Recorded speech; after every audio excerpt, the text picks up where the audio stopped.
In today's video, I am going to teach you how to set up pay schedules in Gusto. To get started, sign into your Gusto account and look at the left sidebar. Find Payroll, click it, and then select Pay Settings. This is where Gusto keeps the options that control how and when your team gets paid, so it is the right place to set up a schedule that matches your company's payroll rhythm. Once you are on the Pay Settings page, scroll down until you see the Pay Schedules section. Here you can either create a brand new schedule or adjust one you already have. If you are setting one up for the first time, click Add Pay Schedule. If you need to change an existing schedule, click Edit next to the one you want to update. Take a moment to confirm you are working on the correct schedule, especially if you manage different groups with different pay cycles. Next, choose your pay frequency.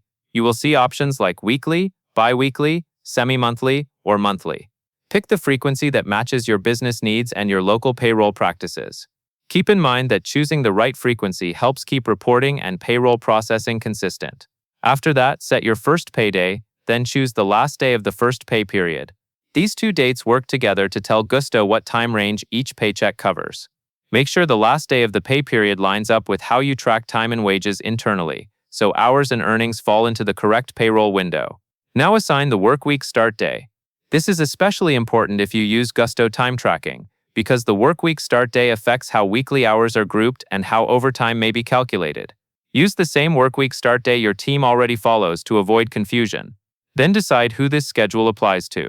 You can select specific employees or apply it by departments depending on how your company is organized. This step ensures the right people follow the right schedule, particularly if you run multiple pay schedules. Finally, click Save. Your pay schedule is now set, and Gusto will use it to guide future payroll runs. That covers everything you need to know, and that is all there is to it.